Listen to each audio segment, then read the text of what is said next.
پختہ ارادہ، نہایت محنتی، بزرگوں برتر آپ سے مخاطب ہیں۔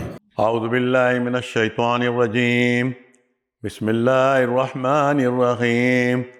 ومن احسن قولا ممن دعا الی اللہ وعمل صالحا وقال اننی من المسلمین۔ صدق اللہ مولانا العظیم۔ اور اس شخص سے اچھی بات کس کی ہوگی جس نے اللہ کی طرف بلایا اور نیک اعمال کیے اور ببانگ دوہل یہ بات کہی کہ میں مسلمانوں میں سے ہوں۔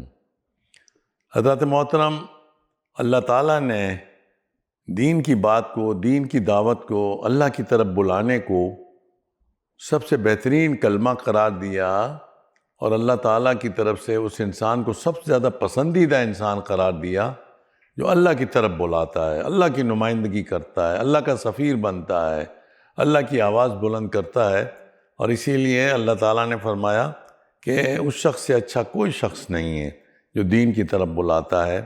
تو اس میں آپ ایک بات اور دیکھیں کہ دین کی دعوت اور عمل صالح، تو پہلے رکھا گیا ہے دین کی دعوت اور پھر عمل صالح۔ حالانکہ لوگ یہ کہتے ہیں کہ نہیں، پہلے عمل اچھا ہونا چاہیے پھر دعوت دینی چاہیے، لیکن اللہ پاک کہتے ہیں نہیں، دعوت کا سب سے پہلا حق ہے۔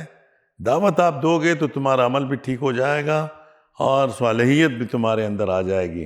اس لیے کہ جب انسان دعوت کے لیے بات کرتا ہے تو دنیا بھر کے لوگ اس کی طرف دیکھتے ہیں، اس کی کمزوریاں دیکھتے ہیں، کہتے ہیں آپ تو نماز نہیں پڑھتے اور ہمیں کہنے کے لیے آتے ہو، آپ جو ہیں سچ نہیں بولتے اور ہمیں سچ کی بات کرتے ہو۔ اس لیے انسان کو خود کو بھی ملامت ہوتی ہے کہ میں وہ بات کیسے کروں جو میں خود عمل نہیں کرتا ہوں۔ اس لیے دعوت جو ہے یہ انسان کی اصلاح کا بہترین عمل ہے، اور اس کے ساتھ ساتھ دعوت کے دوسرا بہترین پہلو اس کا یہی ہے کہ جب وہ دعوت دیتا ہے تو پھر عمل صالح بھی کرتا ہے، اس پر عمل کر کے اللہ کو بھی راضی کرتا ہے، اور اللہ کے بندوں کو بھی معلوم ہو جاتا ہے کہ جس چیز کی یہ دعوت دے رہا ہے وہ اس کی اوپر عمل کرنے والا بھی ہے۔ تو اسی لیے اللہ تعالیٰ نے اس کی اتنی اہمیت بیان کی ہے۔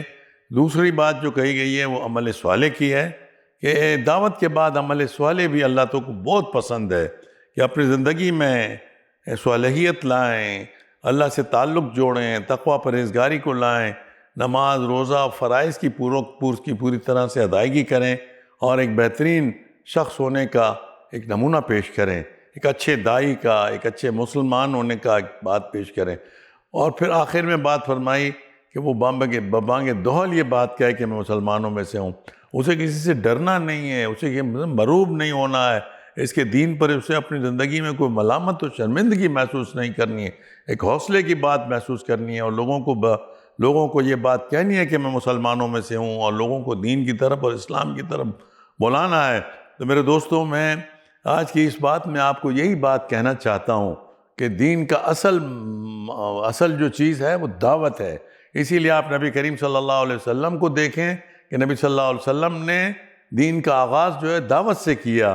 انہوں نے سب سے پہلے اپنے گھر میں اپنی اہلیہ، اپنی بچیوں کو، حضرت علی رضی اللہ تعالیٰ عنہ، زید بن حارثہ کو دعوت دی۔ انہوں نے اپنے خاندان کو دعوت دی، اور ابو سفیان اور ابو لہب، ابو جہل سب کو دعوت پہ بلایا اور ان کو دین کی دعوت پیش کی۔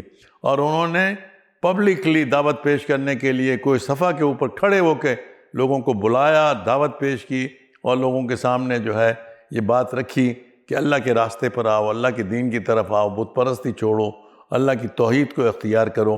تو اس لیے نبی صلی اللہ علیہ وسلم کی پوری زندگی اس بات کی غمازی کرتی ہے، اور مجھے اور آپ کو بحیثیت مسلمان کے دعوت دینا فرض ہے۔ اللہ تعالیٰ نے یہ بات ہمیں کئی قرآن مجید میں ادعو الی سبیل ربک بالحکمت والموعظۃ الحسنۃ وجادلہم باللتی ہی احسن، کہ تم لوگوں کو بلاؤ دین کی طرف حکمت کے ساتھ، اچھی نصیحت کے ذریعے سے، اور بحث و مباحثہ ہو تو بہترین انداز میں کر کے کرو، لیکن دعوت کا کام کرنا ہے۔ آج دنیا میں اسلام مغلوب ہے، اس کی ایک بڑی وجہ یہی ہے کہ ہم نے دعوت کے کام کو چھوڑ دیا۔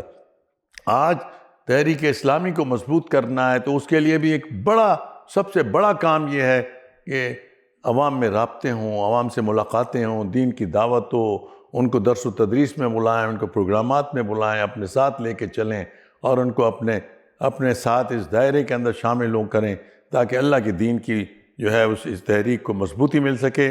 میں آپ تمام دوستوں سے درخواست کروں گا کہ دعوت کے اس کام کے لیے اپنی کمر کس لیں اللہ کی رضا اس میں ہے، جنت کے درجات اس کے اندر ہیں، اور آخرت کی اور دنیا کی کامیابی اسی کے اندر ہے۔